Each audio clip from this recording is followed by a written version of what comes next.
Hello and welcome. Today we're going to do an unboxing, overview, and setup of an F1 Industries Ford drum for 700R4's 4L60E. So this company is based out of China.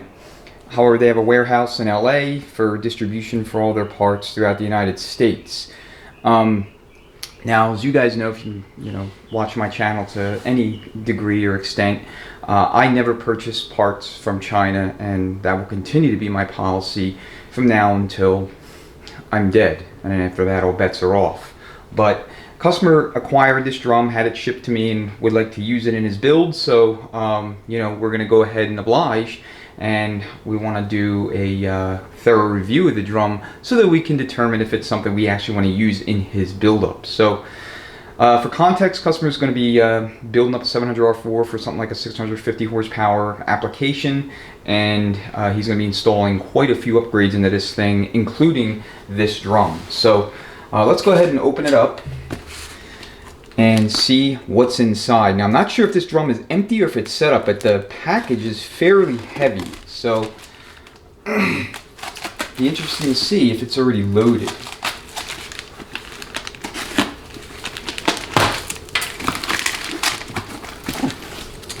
Alright, so let's see what we got here.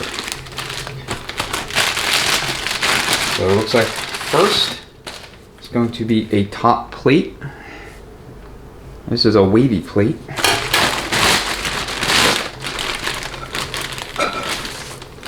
Alright, now here we have our backing plate. So what we see here on the lugs appears to be a combination of surface rust and packing grease.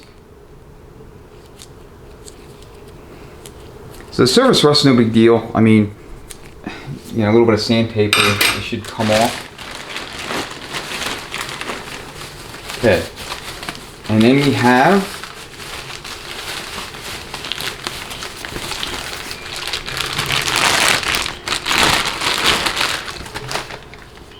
what appears to be a billet steel third clutch piston.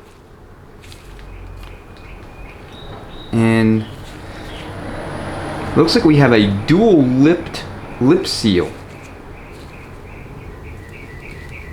and then a single lip seal here on the inboard location. The piston feels pretty robust. Alright.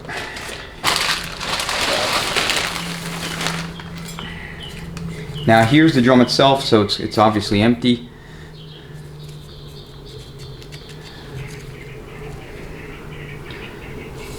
You see FI for FI Industries.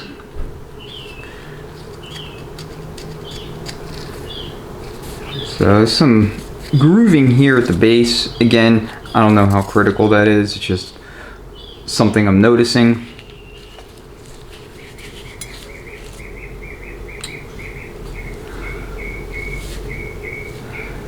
So the drum does not have a provision for bolting on a backing plate. So what they're giving you is one top backing plate, and I'm not sure if this is intended for the reverse input drum, because that's exactly what it looks like to me. It doesn't fit into here, so this is a wave plate for reverse input drum.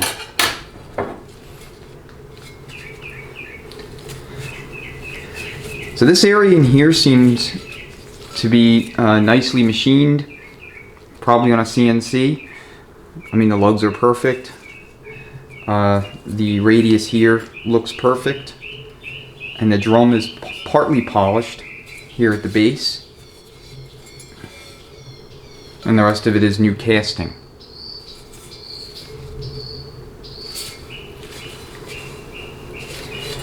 So we will have to see what we can do with this drum in terms of 3/4 clutch pack setup. I would imagine the forward clutch and the coast clutch are going to be identical to any other 700R4 4L60E from 87 on up through end of production. But the mystery here is what's going to be possible with the 3/4.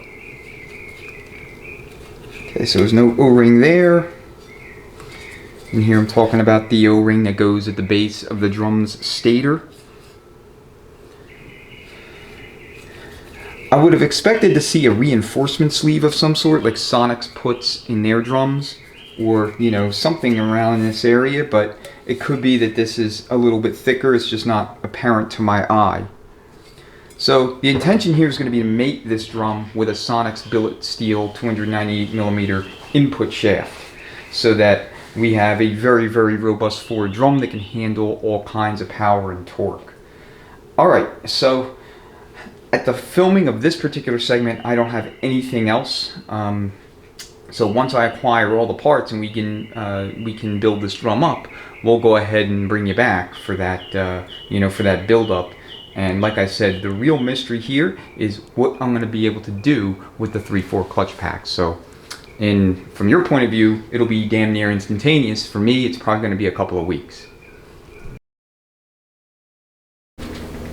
Alright, it's literally about a month or so later from filming the first portion of this video, which was the unboxing. So we have all the parts we need to assemble this drum and, you know, get it back into the transmission. But before we do that, I want to just do a quick walk through the components, kind of talk a little bit about, I guess, general strategies and avenues of approach, as well as highlight key things that you need to do, some points of inspection you'll want to make before putting the drum back together. So get a little bit closer to the bench and we'll go ahead and do that.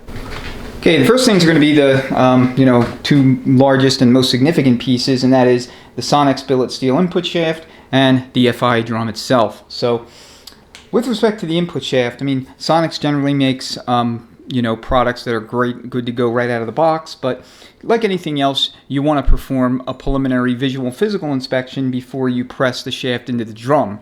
You don't want to find out that you have a kind of a product defect after the fact, right? So first, check your splines. Make sure that each spline is good to go in terms of its condition. There's nothing unusual, you know, no, I guess, machining flaws or defects. Check your journals. You also want to make sure that all of the orifices are free of any kind of machining or manufacturing gunk or grit or whatever, any contaminant.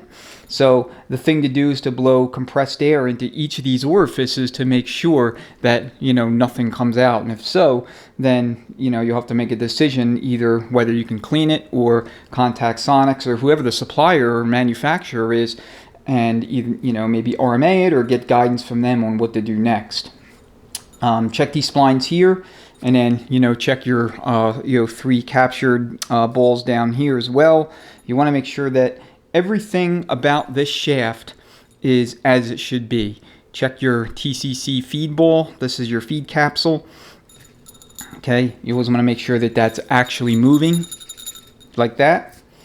And then the last bit of inspection you'll want to do, or check I should say, is make sure that the sealing rings fit evenly and cleanly in the grooves. So you want to go all the way around and double check. Okay, and this is true of any input shaft that you're going to be pressing in. Okay, if there's a bind up, if it's pinched, you obviously don't want to use this shaft. Alright, so this seems fine, and I did check it off camera as well, just to make doubly sure that there's not going to be any problems. Okay, so the shaft seems good to go. So now we'll go ahead and take another look at the drum. So in any aftermarket drum, you just want to make sure that everything that you need to have present is present. So in other words, you have your O-ring here. That's this black O-ring that partitions your forward and 3/4 clutch apply circuits. You want to make sure there's a groove there for it. You want to make sure you have all your feed locations, your feed ports where they need to be. You want to make sure that your bleeder ball capsule is also working. So you want to shake it, make sure that it's functional, and that's the bleeder ball capsule right there. Okay, check the inner splines. Make sure that there's nothing boogered up about those. Make sure there's a blind spline. There needs to be a blind spline present. If it's not present, then obviously that would be an issue. And then check the journals. There is incidentally a steel sleeve in here. Okay, I did speak with point of contact at FI Industries. He's been very helpful answering questions, so some of the information that I'll be sharing in this video will have come directly from him, and he did mention to me that there is a sleeve in there, so it's almost like a built-in reinforcement sleeve kit that Sonnax would otherwise have you install externally. So check your lugs, make sure they're in good shape, make sure the snap ring grooves are in the places they should be, and then of course, you know, doing a physical inspection on the exterior of the drum, particularly the reverse input drum lugs and the area where the shaft is ultimately going to be pressed into. Alright, so once you're done your inspection of these components, then you can kind of move on to looking at everything else. So first thing I will point out straight away is that for all 700R4s, in the overhaul kits, they give you this plastic lube seal that goes at this location right here once the input shaft is installed. Never reuse this, okay? Throw it in the garbage. Instead, use a 4L60E Viton rubber seal, as these are much more effective at sealing off that lube circuit junction so that you don't, you know, put the entire gear train at risk of failure due to lack of lubrication. Okay, these seal vastly better than the plastic seals that come in the 700R4 paper and rubber kits. Alright, with that out of the way, let's talk about the next differentiating feature that the FI Industries drum has over any other drum that I have used, and that is the size of the 3/4 clutch apply piston. Alright, so here we have a factory dimension piston. It's a Hyperblue piston, a very good piston, but then you'll notice it's basically dwarfed by the FI Industries third clutch piston. So this piston measures 4.250 along the width here, you know, the diameter of the apply surface area. Okay, that's your factory piston. Compare that to the 4.664 diameter of the FI Industries piston. Alright, that is a massive difference, translating to a much larger apply surface area.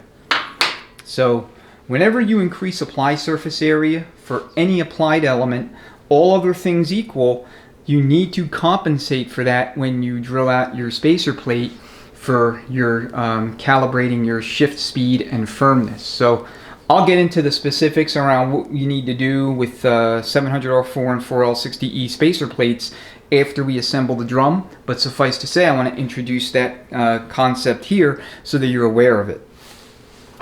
Alright, so as I remarked earlier in the video, we have a dual seal here for the outer perimeter, and then we have a very robust inner seal for the inner diameter of the portion of this piston. Okay, one thing I noticed here is there's a little bit of rough machining around the, I guess the radius here, you know, however you want to call this portion, the raised portion.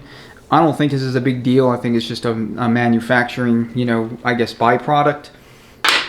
I don't think that puts the drum at risk, but, you know, it's just something to note.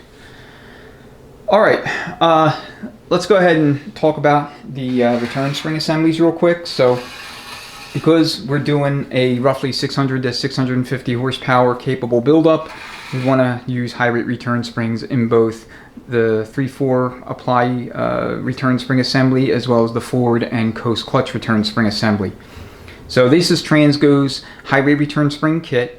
For the 700R4s, I typically use the plain springs. Transgo gives you 3 different spring types for the 3/4 return assembly, and that is the white springs, the yellow springs, which are typically used in the second design with the hooks that you find in 4L60Es, and then the plain design, which is designed for most 700R4 applications.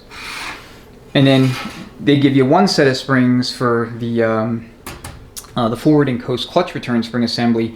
And I mean, they give you some instructions that if you want to do half and half, in other words, half factory springs and half of their springs, you could do that. I've never done that. I've always installed all of their springs from their kit or none of them. In other words, I'm not using the kit. But anytime we're building up anything with appreciable horsepower, you know, my kind of rule is 425 and beyond, then I'm going to run the Transgo load release spring kit. Now, if you're doing something really high horsepower, like this would qualify as really high horsepower in my mind for these transmissions, these and 4L60Es, then it's also a good idea to install the factory load release springs. You don't need to install the Sonnax versions, they're longer and stiffer. Those are great for if you're not using the Transgo spring kit in, say, mild to moderate performance applications, but you want that extra added assurance against clutch drag or centrifugal apply. But the reason I'm using these springs in addition to these springs is because I'm not going to modify the FI Drum's bleeder orifice capsule to install the Transgo bleeder orifice that comes in this high rate return spring kit. So it only takes about 5 to 7 psi marginal line pressure to compress these springs over the factory versions, and I think another 2 or 3 psi to compress the load release springs. We're going to be using 1/2 inch boost valve and 283 reverse boost valve, and the reverse boost valve obviously doesn't come into play here, but the 1/2 inch boost valve does. And so we have plenty of line pressure to work with to compress these springs. So if he's shifting real high RPM from 1 to 2 and he's accelerating into his 2-3 shift, the last thing we need is to have the clutches drag on each other, especially given we're going to try to get the 3/4 clutch pack clearance around 30 thousandths or so. All right, let's see, what else? The other two pistons, the coast clutch and forward piston, are going to be the Hyper Blue. I've been using these for like the last couple of years or so and have had good results with them, good luck, no issues. So you can also use the factory national brand seal bonded pistons as well. As long as you're using bonded pistons, you have to run the dual retainer return spring assembly that you see here. These were installed from the factory in all 4L60Es 1997 and up. 1993 through 96 had the same pistons as 700R4s, and the forward piston in particular was prone to cracking. And those pistons are aluminum, in case you didn't know. And we would see them cracked along the this portion of the piston here, the sidewall. That's where I would most commonly see them crack. They would crack at the lugs, and occasionally they would just fracture and break apart. I've seen that a few times as well. So my recommendation for all 700R4s, early 4L60Es, always install the bonded piston set along with the updated return spring, and you'll be good to go. Okay, don't run the risk of having a forward piston crack on you, basically causing the job to come back to you. All right, here are our bearings. Nothing really noteworthy to mention about them. This is the aforementioned junction seal that partitions the forward and 3/4 apply circuit along with our lube seal. This is our snap ring. And then this is going to be our 3/4 apply ring. So all 700R4s come with either a number 4 apply ring or an apply ring that has no number whatsoever. 4L60Es invariably have a number 7 apply ring. I've never seen a 4L60E come in that hasn't already been rebuilt come in with something other than a number 7. Maybe they did install one in some of the low power, small displacement engine application versions. I'm not sure. It's been ages since I've actually done one of those, but for all the V8 stuff and the 4.3 V6, all the 4L60Es had number 7 as far as I know. So I like the number 4 for all years applications, 1982 to 2013, especially for high performance, because the number 4 apply ring or the unmarked apply ring, those are good to use as well. The legs are a little bit longer, okay, a little bit longer. I actually give you the measurements in detail in my forward drum video changes. 700R4 4L60E forward drum component. I think it's like a deep dive changes and interchange rules or something like that. You can check it out. It's in the should be in either the 700R4 4L60E playlist. But suffice to say, what the number 4 or the unmarked apply ring will do for you is help you tighten up that 3/4 clutch clearance from 45 to 50 thousandths, somewhere in that neighborhood using number 7, to in the neighborhood between 28 and 35 thousandths if you're running a number 4. And that's our goal here. I mean, I really don't want to be above 35 thousandths for this build. All right, so with that said, I'll briefly touch on the forward and coast clutch. So again, nothing overly remarkable. We're using Alto high energies. So you have your second design backing plate, or second vintage, as I should say. These are selective, so if you're having problems with the forward clutch clearance, you should be somewhere between 30 and 60 thousandths. Look for a thinner or thicker backing plate. Coast clutch is not selective, so I mean, as long as it's not bound, it's good. And then you have your cushion plate, which is again second design. First design was a little thinner. The coast clutch backing plate. Man, I'm having trouble speaking English. The coast clutch backing plate for early 700 R4s was about twice as thick as the later ones. So if you're running an early 700, you can retro a later pack into that, you know, with the second design backing plate, the 29 element Sprag, but you also have to make sure that you swap out that cushion plate as well for the forward clutch. Alright, and that's for 82 to 86 drums, which I'll be honest with you, I would never recommend you run one of those early drums in a performance build anyway. I would retro either a 152 drum or an 097 drum. And again, my video on the internals of these drums will give you the details you need and additional context with respect to those numbers, which are basically the last three of the casting number on the drum.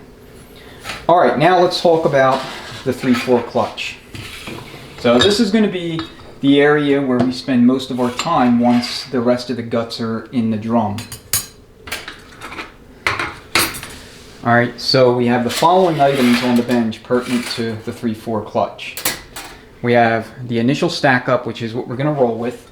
So that consists of a 91 thousandths thick snap ring, a billet steel apply plate, or I should say backing plate from FI Industries. It's 176 thousandths thick here along the lugs. So that's this portion right here. Then we have a 4L65E spec clutch pack. So that means 62 thousandths frictions, 95 thousandths steel plates, and a backing plate that measures 218 thousandths. These backing plates range from 215 to 220 thousandths. Alright, in addition to that, so that we have some flexibility and maneuverability when it comes to adjusting our clutch clearance, we have additional items. So we have two sets of frictions and steel plates for a 4L60E spec clutch. So that's an 80 thousandths thick friction and a 106 thousandths steel plate. Okay, we have 2 and 2, so that we have enough of them to make a difference if we need to. Okay, we also went the other way and we have two 62 thousandths thick early 700 R4 steels.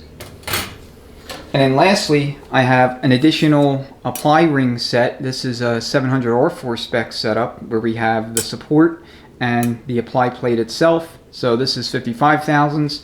And then the plate is 180 thousandths thick total and 156 thousandths at the lugs.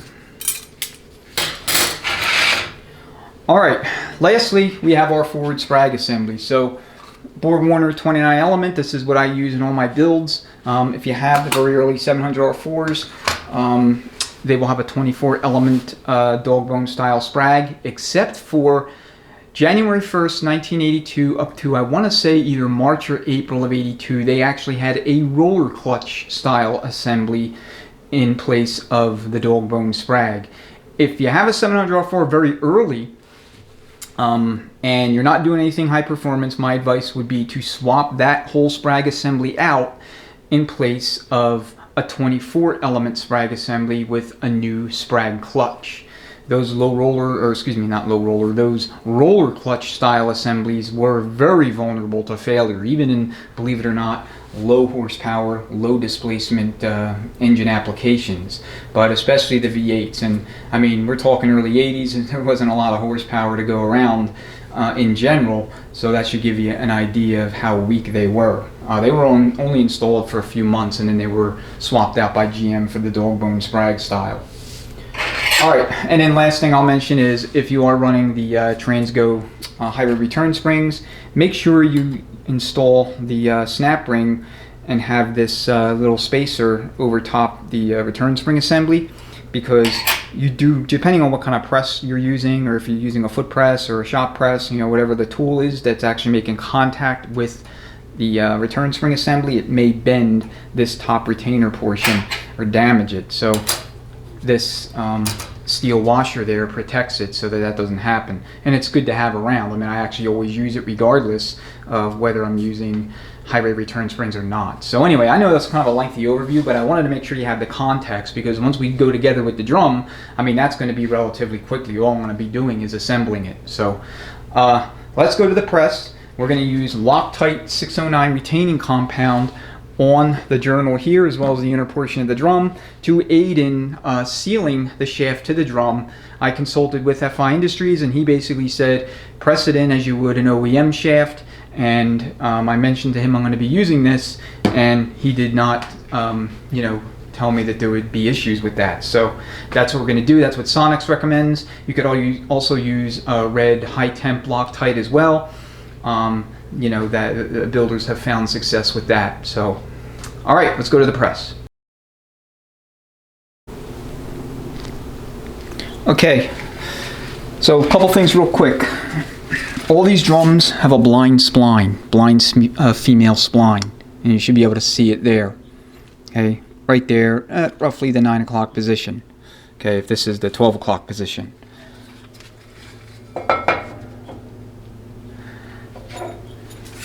Alright, you're going to have a similar blind spline on the shaft. So that's going to be where you want to align your splines. Alright, so one of the things you want to make sure you do when pressing in a shaft to a drum like this is to support it here on the inner journal. So I have this cone-like press tool, and it does a great job. It's very versatile. Anything similar to this should work. So you want to support it like that, as opposed to pressing where all the weight's being borne by the outer portion of the casting. So there's the blind spline. And then the other thing that you may want to do, if you can, is find a piece of press tooling that fits over the journal for these 298mm style shafts. Ideally, you want to press here on the thicker portion of the shaft as opposed to directly on the pilot. And the reason for that is so that you don't accidentally cock the drum sideways. Having a wider portion like this and using an intermediary will help you reduce the risk of putting this thing in cockeyed. But you'll know it if it's going in a little bit off kilter, because when you go to press it in, it will feel, well, for lack of a better term, odd or off. In other words, you'll have unusually stiff resistance, it will not want to go in, and it just won't feel right, and you'll know it. So if that's the case, don't force it, just simply back it off. Alright, so what I'm going to do is I'm going to line the inner portion of this drum with some retaining compound. Alright, right in here. It's not really the splines, it's going to be this smooth machine portion, and then you can put a little on the base. You don't need a ton of it, just enough to coat it. Alright, here's your blind spline. I'm actually going to turn it this way because it's easier for me to see. And it's going to be a little off kilter from your point of view, just because I want to make absolutely sure I get this right. Okay. So now it's set up. And I don't think I'm 100% underneath the press ram, so I'm going to do that, get this thing centered.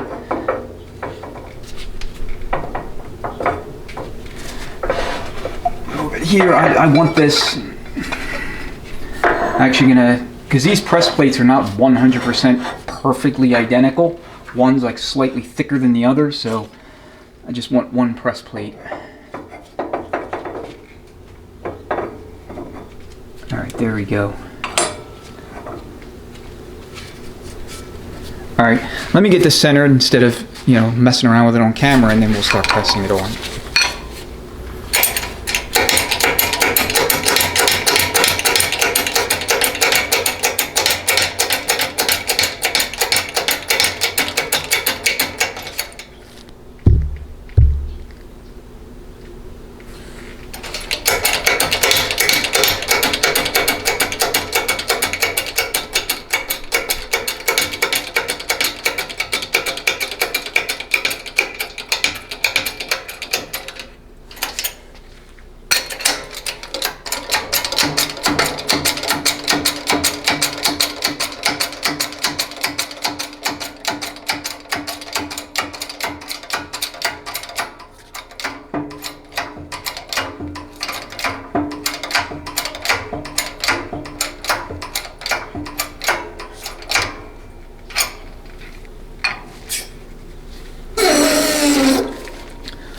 Once you think you have it installed all the way, go ahead and check it.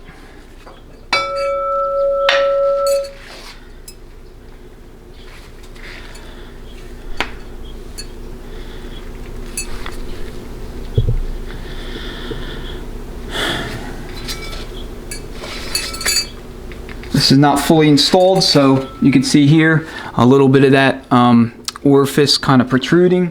So we'll go ahead and put it back in the press and finish the installation.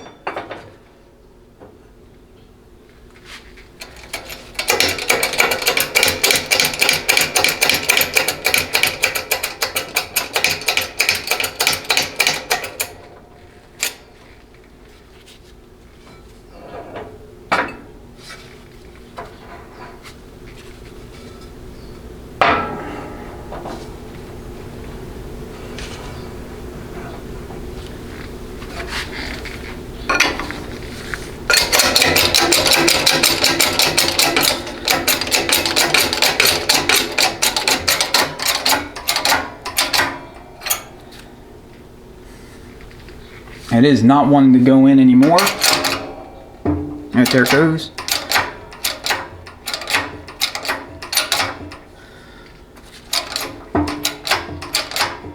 So you can hear it kind of creep. And make sure you're in focus. You can hear it kind of creep. When you hear that, that means it's, you know, kind of making progress. It's expanding the inner diameter of the workpiece that's receiving it. So in this case, a shaft and a drum. Sometimes it's a good idea to just stop and kind of let the two mesh, if you will, or mate, or however you want to describe it, and then continue as you need to.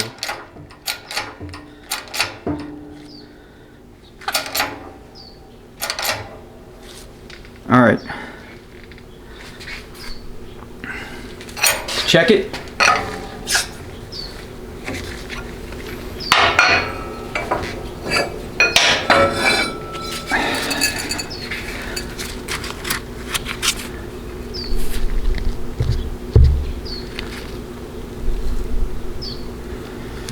Alright, hopefully the camera's focusing. This appears to be all the way in, I believe. It's not wanting to go in any further. Let me go grab that lube seal and see how it fits, you know. Because it should be in there such that it's at or near flush with the top of the, you know, top of the inner portion of the drum.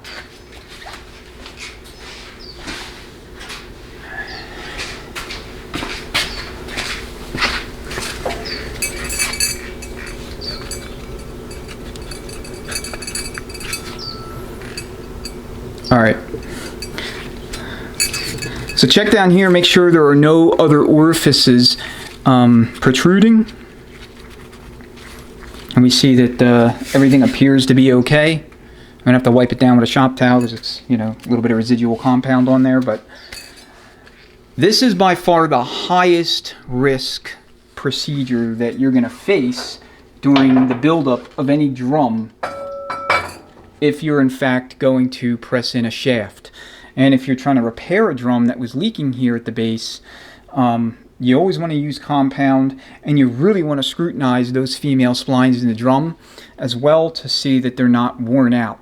And then you also want to carefully inspect the smooth portion of the drum that receives the shaft to make sure that the repair will actually be successful.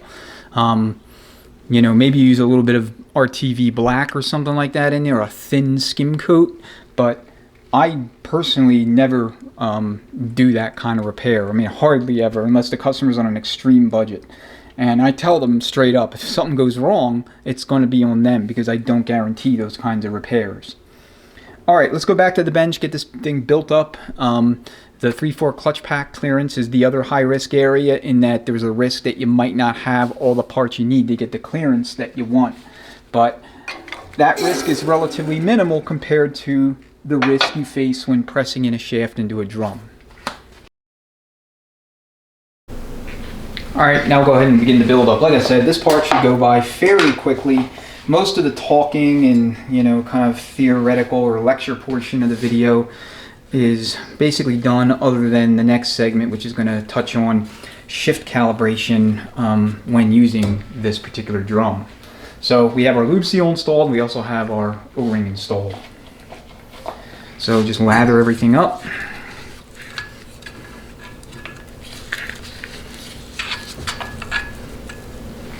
Do the same with the lip seals on the piston. Okay, you can't really use too much assembly lube. You can only use not enough. You hear me say that countless times over the course of all my assembly videos, and that's because it's true. And you know, accidents can happen.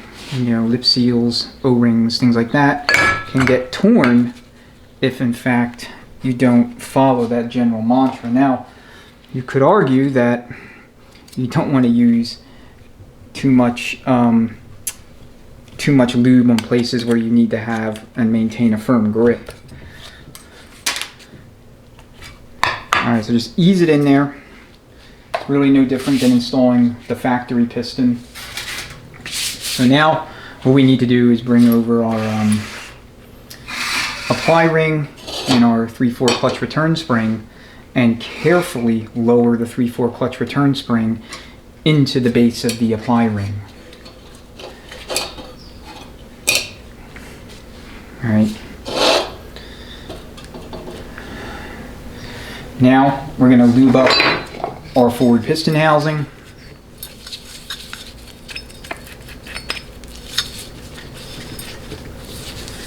And incidentally, I know I mentioned this, you know, a whole bunch of times, you want to check the housing for any kind of unusual wear. I see an impression here. I'm not sure what it is, but it's not physical, it's just visual. So, you know, run your fingers along each of these sealing surfaces. Make sure that you're not getting caught up. I mean, you obviously want to do this with the, you know, the housing clean, but if you forget to do it, you can do it just like I did, and you'll catch something if there's, you know, a defect or a problem, and now would be the time to catch it. So now we have our forward piston.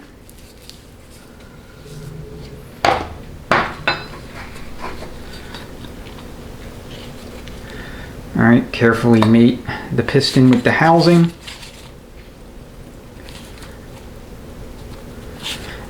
And if it's tough going in, that's actually a good thing, because that means it's going to seal really well. And these, the one thing I notice about these Hyper Blue pistons is that the lip seals seem to be a little bit more robust than the factory new national brand seals.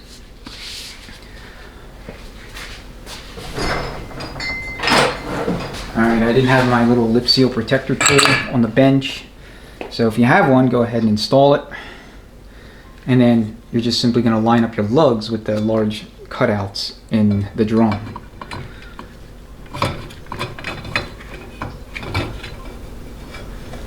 Alright, carefully lower it, press it in, and you should be good to go at that point.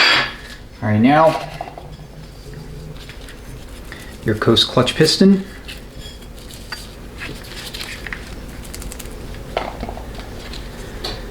And this, you really don't need lip seal installation tools for the most part. I mean, as long as you're pressing things in square by hand, it should go in without too much protest and minimal risk of damaging anything.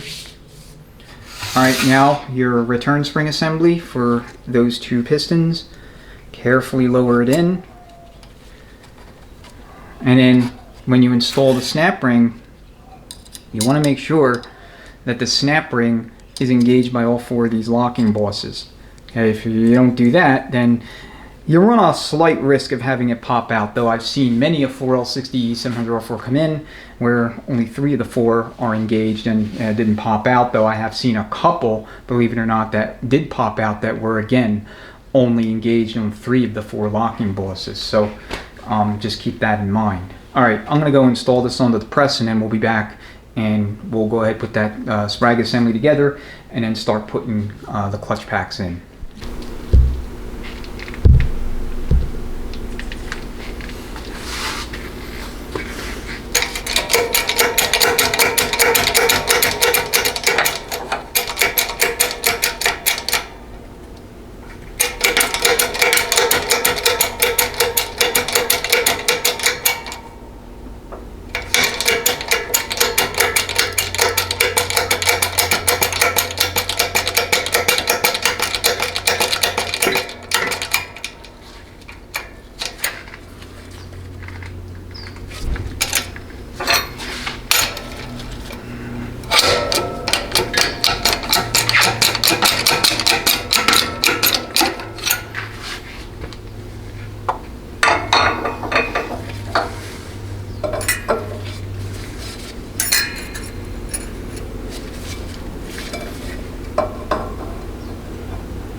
All right, so now we have all the guts installed into the bottom of the drum.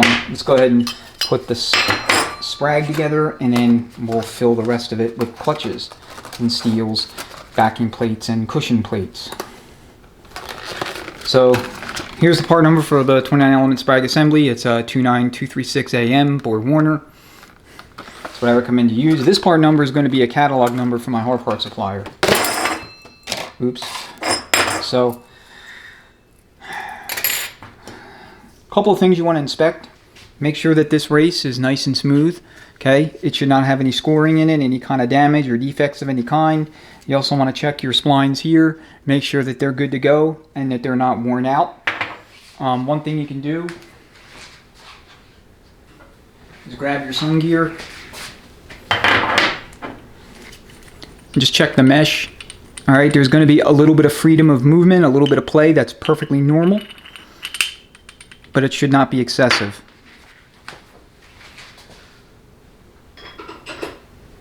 All right, put that back in the case. Then our inner support retainer.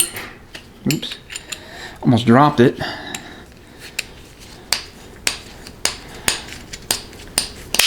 Alright, how you can tell if this Sprag was replaced on a prior overhaul is make note of the color or character of the retainers. So lately this is what I've been seeing, this almost kind of like burnt bronze color on these retainers for this particular Sprag. And prior to that, I want to say around maybe 2021, 2022 is when I started noticing these. Prior to that, it was silver in color. And then prior to that, for maybe, I want to say 2013, 2014. I mean, don't quote me, obviously.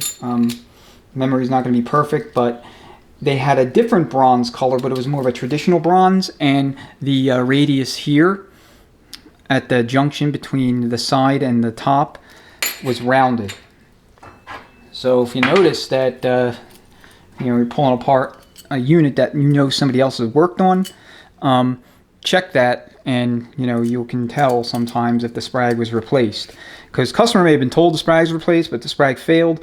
You can identify whether or not it was replaced, or I should say tell whether or not it was replaced by looking at the colors and character of these retainers. Alright, so when you're holding the inner race like this, okay, the outer race need to spin clockwise. Alright, so just kind of collapse everything, and you have to go all the way around to get these little rollers in there, and I think this is on backwards. So let's go ahead and flip it, test my theory.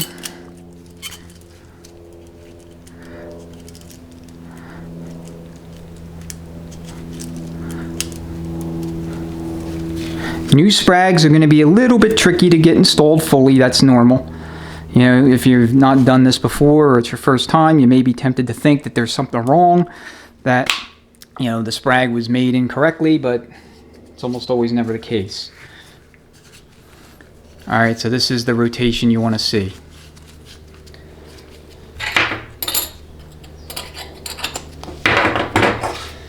Alright, Sonnax does make a billet steel coast clutch hub, so for very heavy duty oriented transmissions, or transmissions that are going to be manually shifted, that are also going to be used in high horsepower, high RPM applications, it'd be a good idea to install that particular hub.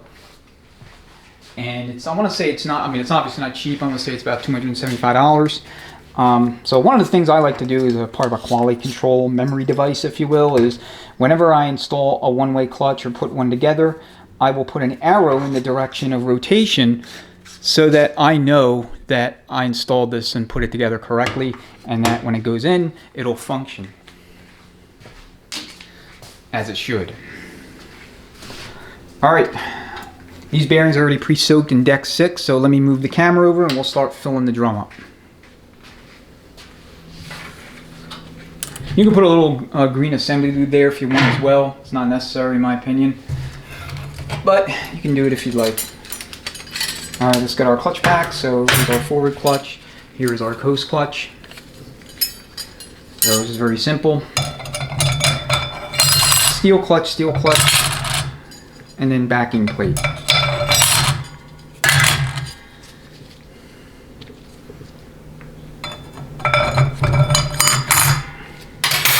And then here, I'm going to go ahead and put my Sprag in there.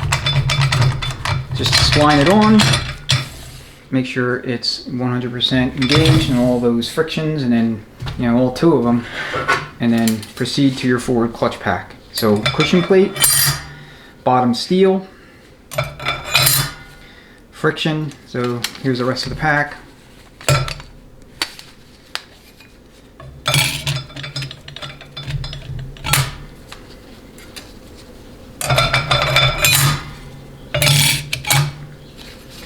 So what I'm going to do is I'm going to assemble all of the clutch packs and then kind of just eyeball them for clearance.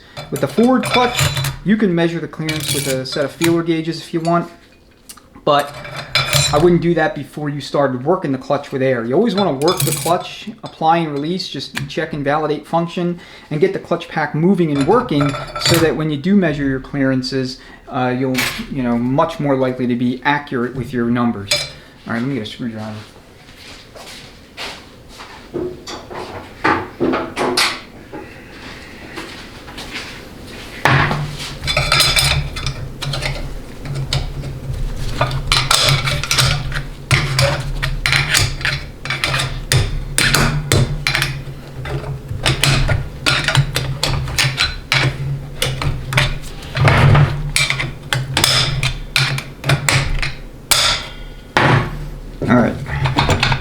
All right, one quick check you can do is just to make sure that you can move the frictions. You want to see them, kind of mobile, if you will, relative to the backing plate and the bottom of the drum. And we'll bring back our sun gear. And you just want to go ahead and spin it, okay? If this was bound, you had no clearance, then you would not be able to do what I just did.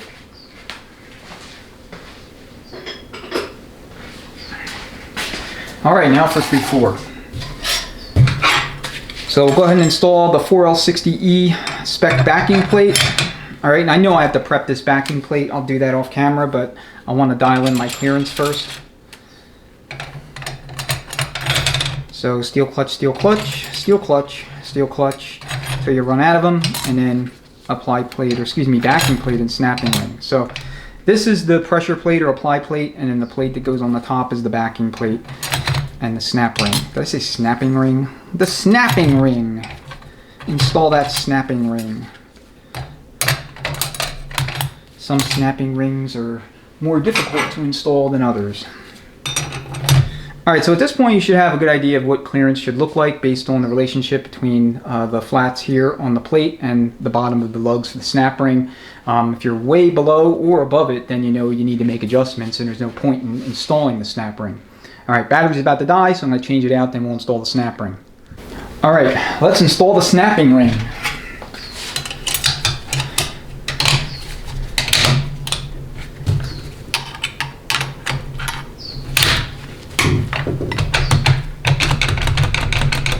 Now, this appears to be about maybe 40-ish thousandths of an inch.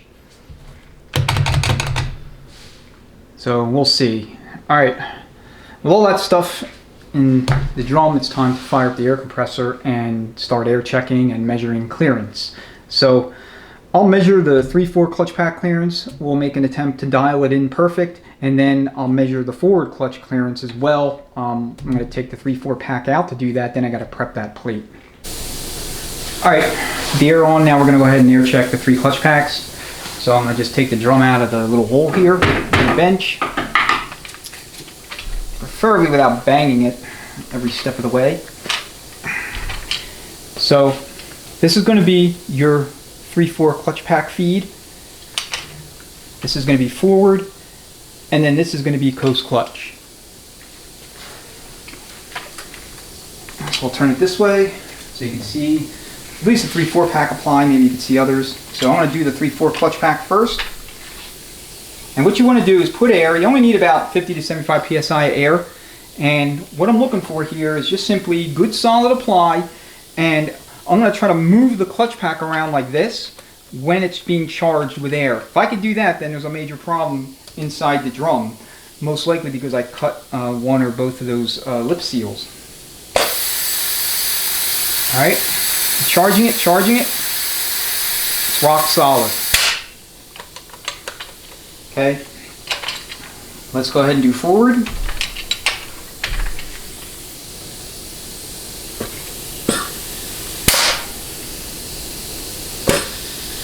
Okay, that is perfect. There is literally zero hissing coming from inside this drum on a full charge.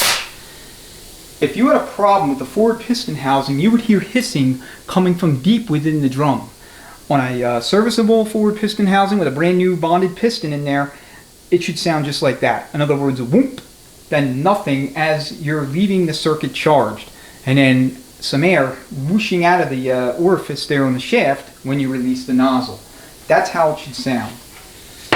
Alright, now we're going to go ahead and do coast clutch, and you're going to need to put a finger on the forward clutch feed so that air doesn't come whooshing out of the forward clutch when you charge the coast clutch circuit. Okay, same whoop. Coast clutch, you will get a little bit of air because it's a more efficient bleed off system. That's normal. So I'm thinking this clearance is probably in the neighborhood of about 40 thousandths or so. But we'll find out in a minute or two. Or a minute or two from my perspective. For you, it'll be coming up in this very next segment. Alright, we have the dial indicator set up. When you're doing this, using a hole in the bench, you're going to have to orient the drum so that you have access to that 3/4 clutch feed orifice on the shaft. So I'm going to be standing to the left of you and be kind of underneath the drum as I search for that orifice. And then when you see the dial indicator move, you know that I have air charging the circuit.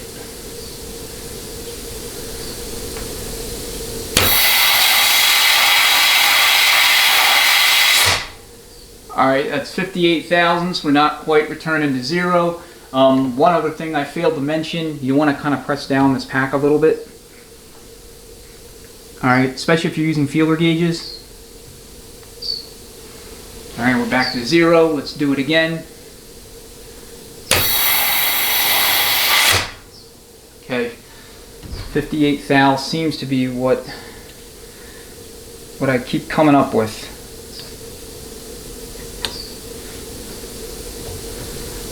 Alright, let me do it one more time. As I move the plunger, I have to reset the indicator. So let's hit it.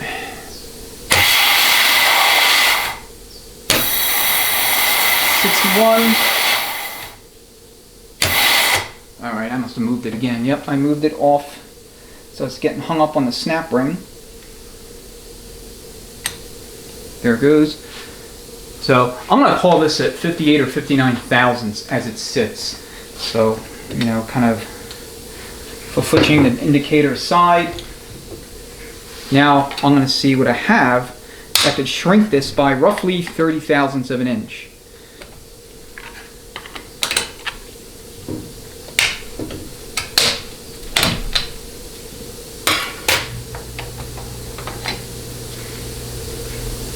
So remember, we have a 62 thousandths thick friction. And we have an 80 thousandths thick friction. So I'm going to put that in there and see what happens. So that's only giving us 20 thousandths. How are you? Sorry about that. I'm good, man. Thank you. So I'm only down 20 thousandths. So let's see. We have a 95 thou and a 106 thou steel. So I'm going to go ahead and stick a 106 thou steel and our 80 thou thick friction and then our backing plate. Alright, so now we are literally right at the very edge of the bottom of the snap ring groove. So let's see what this yields.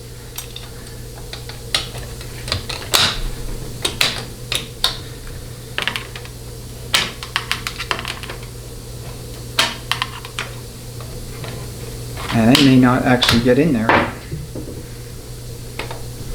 They may be too tight.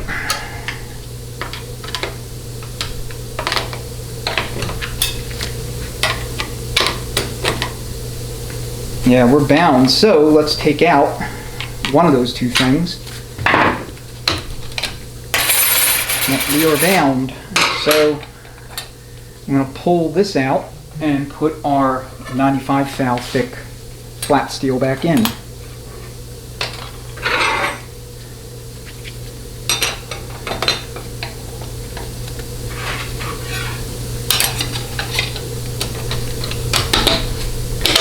So one thing I should mention too is that a lot of times when you try to do the math and you have, okay, you know, a steel of X thickness or a friction of Y thickness, and then I have identical steels but of Z and or A thickness, and you kind of want to run the numbers to say if I put this one in, it's going to shrink it by 20 thou.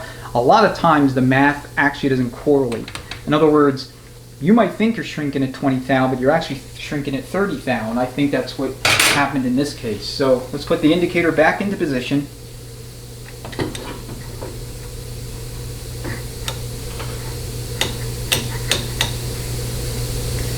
This has to be tightened up a little bit.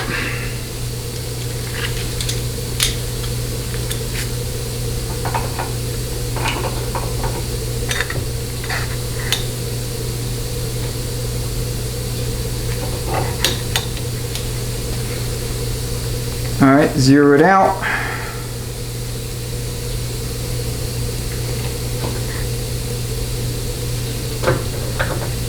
And do the best you can to get this plunger straight up and down. There's actually not a lot of room to work with. This has to be tightened up as well. Sorry, I know I'm kind of goofing off here, but at the same time I want to make sure that this stuff is giving me valid and accurate readings. And so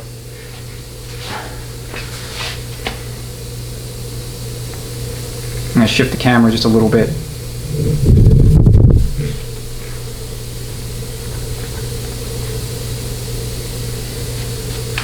Alright, let's see what we got. Alright, like I said, 50 to 75 psi air.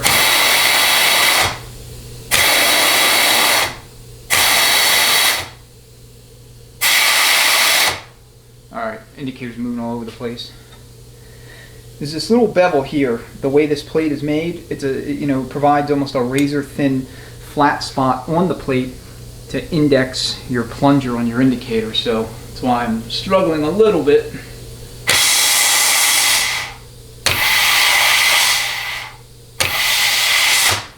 Alright, 40 thousandths may be as good as I can get it,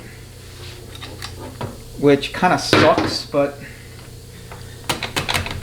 I really want it to be a little tighter than this. I really want it to be at 30.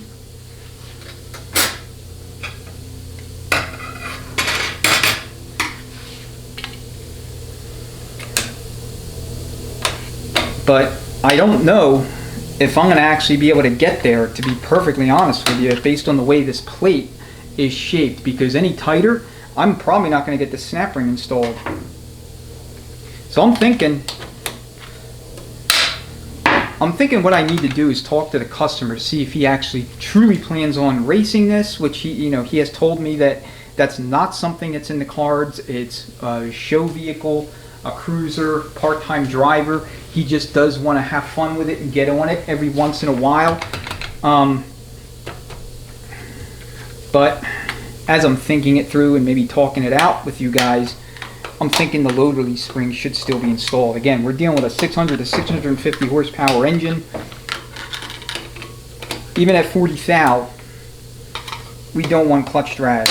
And I would not install them if we were installing Transgo's bleed orifice that comes with their high rate return spring kit. But since we don't have that, we're using the drum's bleed orifice. This is how we're going to go about it. Okay, like I said, 5 psi marginal line pressure. We're going to have plenty to go on, or plenty on tap, so to speak. so that shouldn't be a concern. So let's go ahead and install the snap ring. You're going to have to put a little bit of downward pressure on the plate to get it in.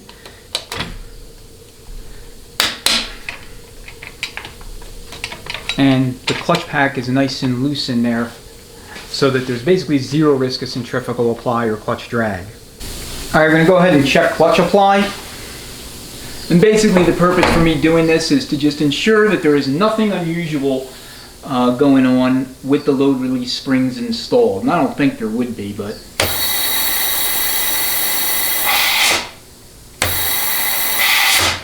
yeah, I think we're good.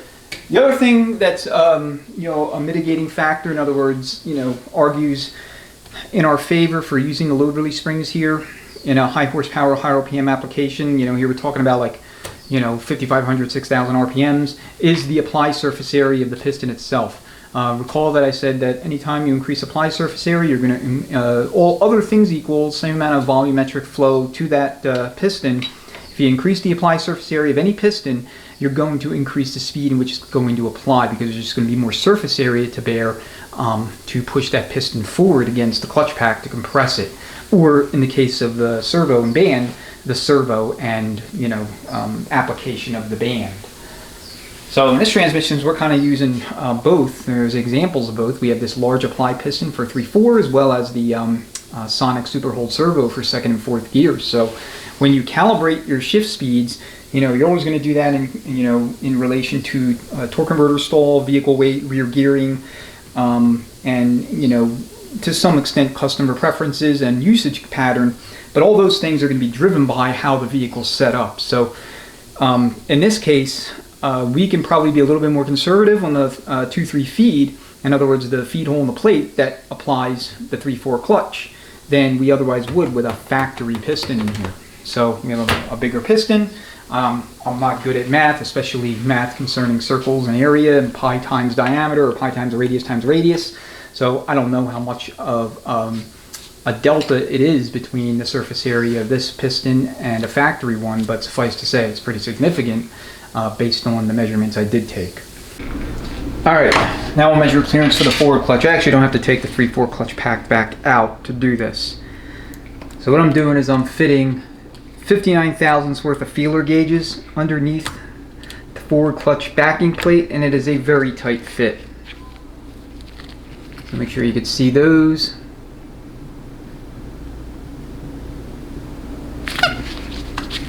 Glove. Alright, so now I'm going to do 2425 gives us 54 thousandths. Again, the spec here you want to manage to is between 30 and 60 thousandths. And this is a little tight, so we'll back it down further, and let's do 23 and 24. This would put us at like 47, and that actually fits, well, it fits perfect. All right.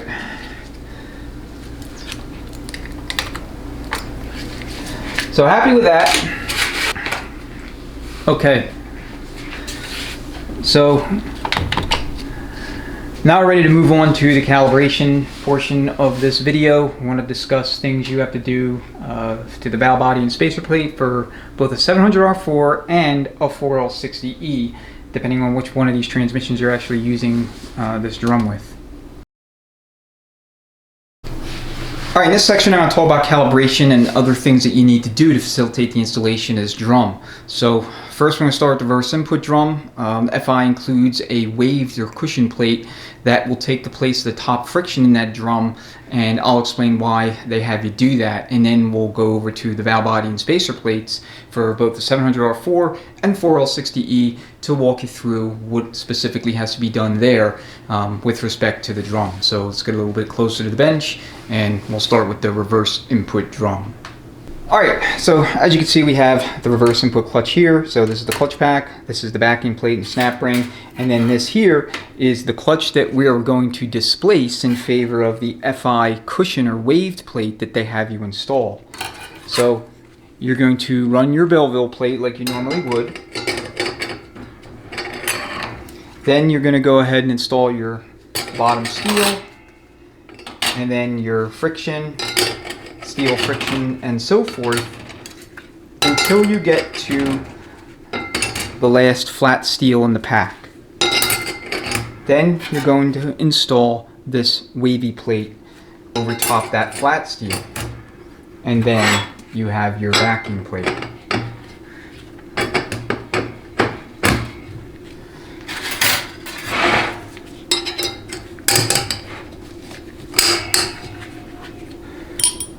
Got my gloves snagged.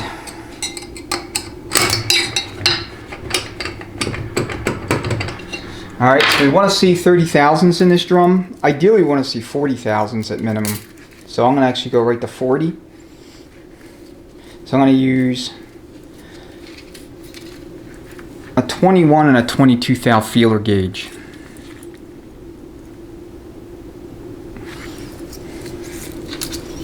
Now let's see if I can squeeze them under. Yep, they fit comfortably underneath. They're a little bit tight around the ends of the snap ring there. That's probably one of the crests, if not the most pronounced crest on the cushion plate or wave plate, but the rest of it seems to be nice and loose. All right, the piston in these drums has a very efficient bleed system, so the likelihood of this coming on, when the vehicle's in some sort of forward gear, is relatively minimal. So we'll go ahead and set this to the side, and you'll have seen on the diagram that I've been flashing across the screen exactly where this cushion plate or wave plate will go, and it's basically down here. So the reason they have you do this is you'll notice right down here there's a pronounced difference in the design of the lugs for the reverse input clutch and a forward clutch drum for the FI drum here and a factory drum here. And so they had to basically,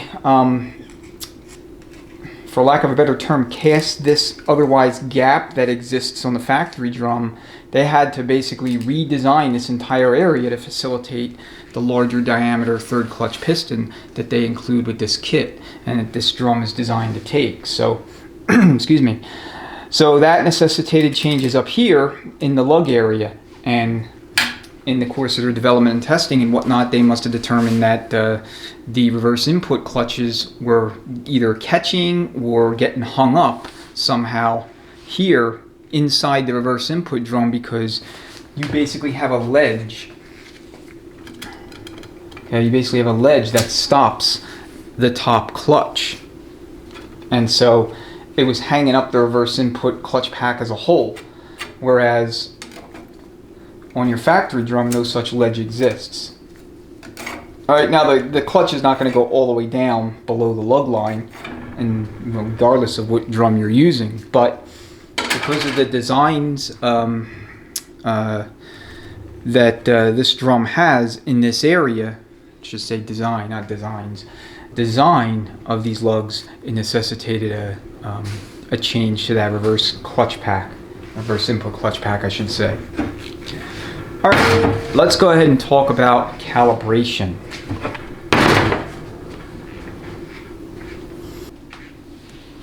Okay, for 700R4s, we have a transgo plate here. In fact, I got transgo plates for both of these transmissions. There's a couple things that you need to do. So in this case, because we have a first design valve body that has a torque converter clutch control and or regulatory valve built into it,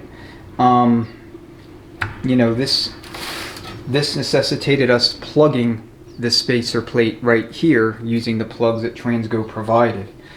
Alright, we also blocked off the 3-2 control valve using a 1/4 inch cup plug inboard. Okay, there's a plug, then there's the valve, and then there's your roll pin. Now if you don't have a cup plug, you can use an extra pivot pin spring from the pump body, and you would install the spring first, then the valve, and then the roll pin. So I'll flash a picture across the screen to show you exactly what this lineup looks like when it was outside the valve body. Alright, and then for your feed orifice sizing, Here we're working with a 28 to 3200 stall converter. So this is the rubric that Transgo gives you in their 2 and 3 reprogramming kit. So when they set up all of these orifices, you know, they've you know, kind of telling you what to drill all these different holes.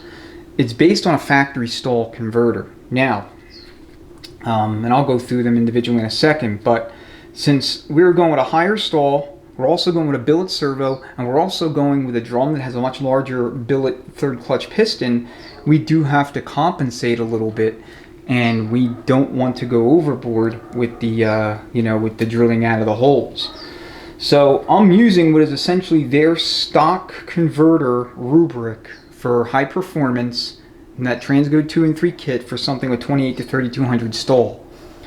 And this hole, which is your 2-3 feed, or you know, your feed your 3-4 clutch when you shift into third gear, we'll drill that to 157 or 157 thousandths. Okay, we're also going to drill the third exhaust to 157 thousandths. The band release, which is going to be 110 thousandths if you have the 093 servo, and then you may want to go a one stop down if you have the billet servo, though I've used the Sonnax billet servo with hole size this, you know, of this size.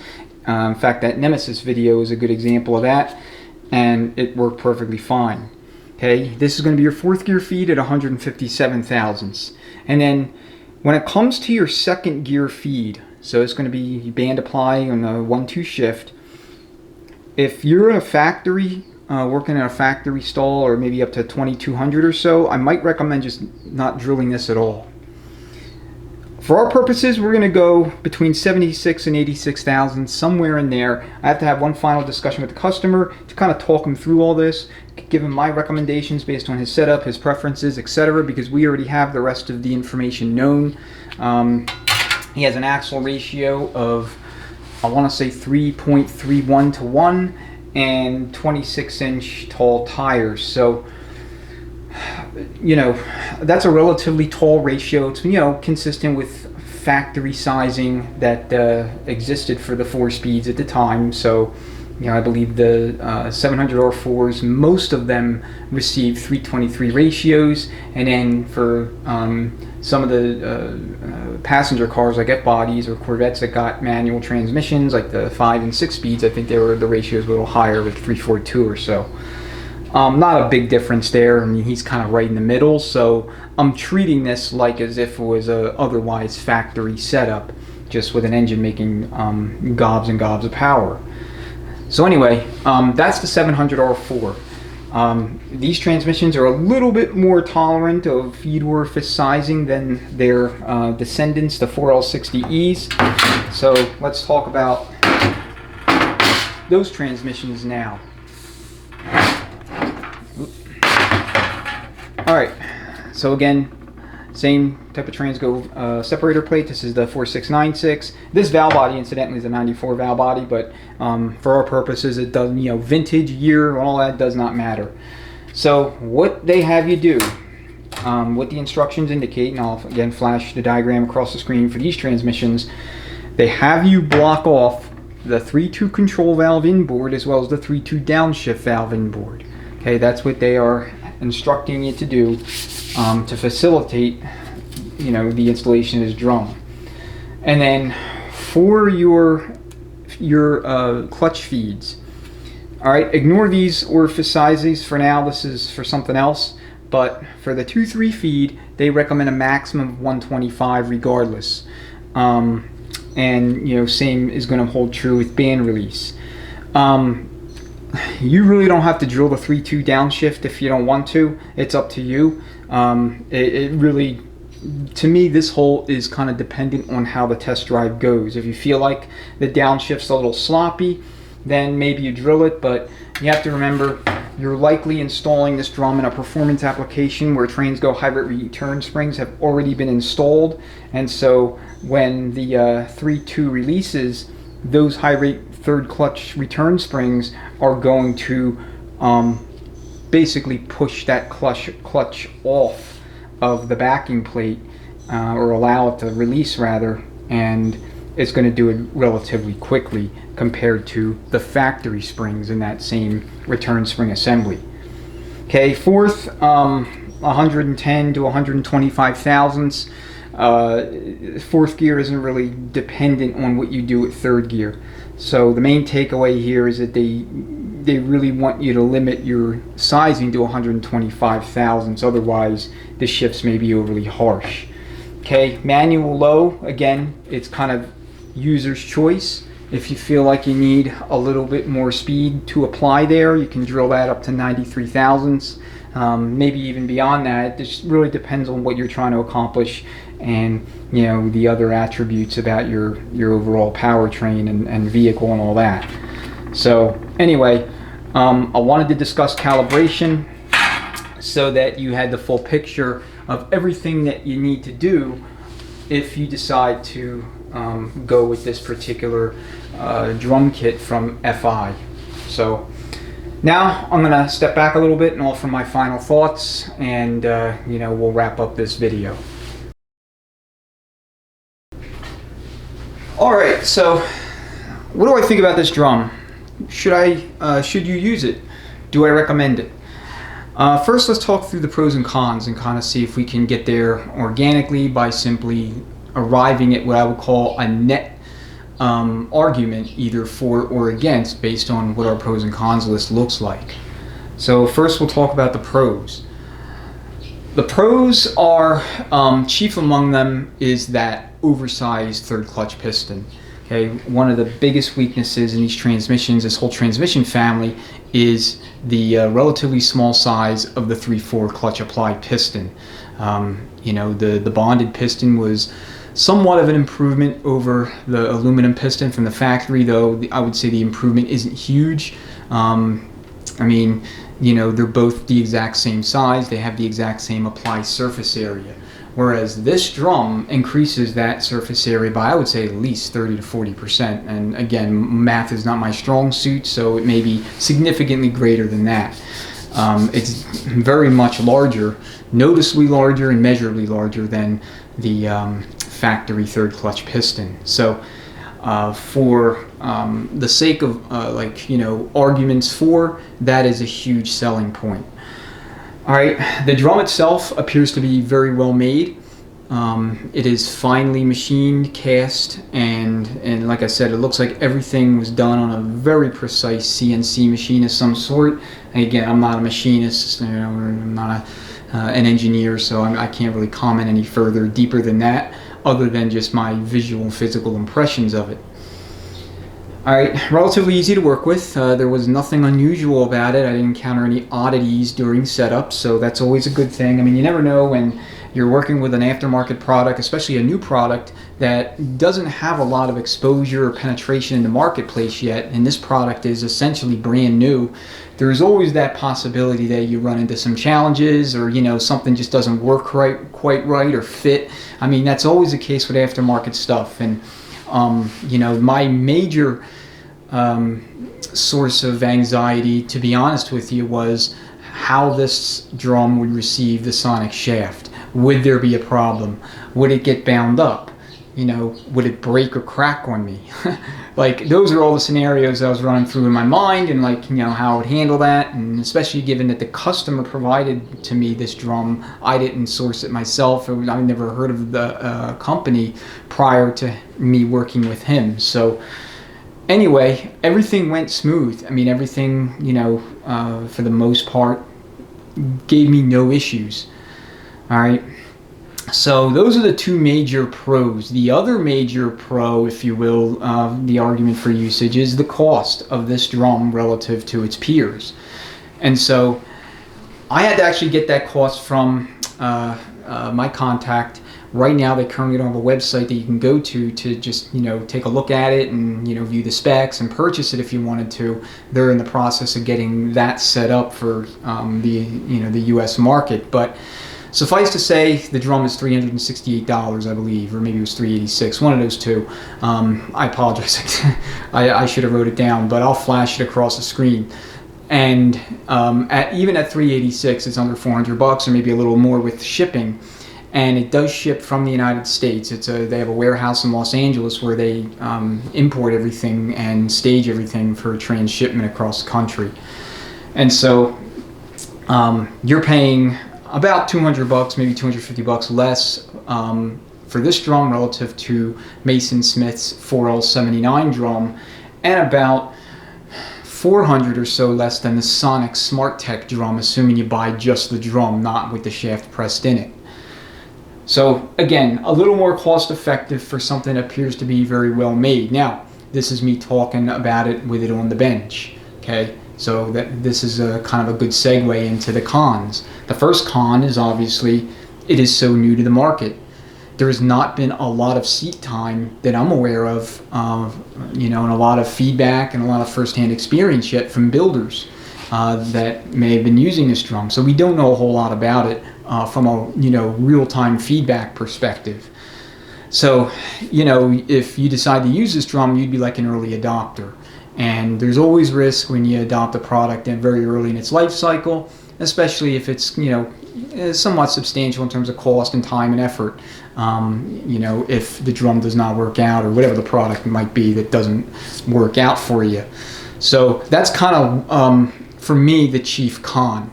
And so, you know, it's really like risk reward. You know, if it's a great drum, it works well in this transmission, then, you know, it can be, at least to some extent, preliminarily validated as a possible option for performance. All right, so you have the early adopter risk. That's going to be probably the biggest overall downside or, you know, argument against purchasing this drum. All right, the second con that stood out for me is the fact that I can't run the 3/4 clutch clearance down to below 40 thousandth or so. I mean, I think I want to say the average, I measured it all 4 points on that backing plate off camera, and I think my average was like 39 thousandths, 392 10 thousandths if we want to be super precise about it. And so that's not the end of the world, mind you, but at the same token, I really like to have my clearance for high performance in that 30 thou range, within a couple of thou, either, you know, in the high or low side of it. And so, again, that may not be a showstopper. That may be just a consequence of the design of the drum, and, you know, specifically the design of that backing plate. And it may work perfectly fine. I would not run the clearance any looser than 40 thousandths in this or any other drum in a high performance application. So I'm really right at the top of my extreme tolerance envelope when it comes to clearance. So, and then lastly, the third argument against isn't a technical or a financial argument. It is more of a political one, at least for me. You know, the drum is, you know, designed, manufactured, and sold by a company outside the United States. It's not an American-made product. So, you know, I'm not going to get any further into it beyond that. I try to avoid politics, you know, at all costs on my channel, and, you know, in my comment section. I mean, even on Facebook, you know, a lot of my Facebook friends who are either customers, YouTube viewers, or, you know, other interested parties, you know, many of them post different political, you know, messages, or make different political posts or what have you. And I mean, I don't ever comment on them, I don't ever like them. I try to stay apolitical to the extent humanly possible. So, but like anyone else, you know, you're going to have a preference for your own country, and I prefer to support my industry over here. But with that said, if there are other companies that want to enter the market and they're offering a product that is competitive, reliable, well-made, and meets the needs of consumers within the desired time frame that maybe our industry can't meet itself, or you know, is having challenges doing so, then I mean, it is what it is. Sometimes you know, you have to use you know, some foreign source supplies, materials, and parts. So anyway, As far as like, should that play into your decision, that's really up to you. That's really more of a personal thing than it is like a technical or business related decision. Yeah, it's really purely a personal preference thing. So anyway, those are my thoughts. I know it's long-winded. This video is very, very long, but I wanted to make sure I gave it adequate treatment, and kind of showed you everything that you need to do, share with you everything you need to know about using this drum if you decide to use it yourself. So the best way to contact the company is probably Facebook, and that's what I've been doing. I have a representative that I've been working with who I believe is either very high up in the company or owns the company, or one of the founders, believe it or not. I believe. I could be wrong about that, but he goes by FI Transmission Daniel. And so if you are interested and you're on Facebook, you can search for him, look him up, and engage him about this drum, and maybe get some questions answered if you have them. So hopefully this video has been helpful for you. Hopefully it has been educational, or if nothing else, mildly entertaining. And as always, guys, I appreciate all your viewership. I appreciate your engagement, and most importantly, I appreciate your time and choosing it to spend with me on my channel.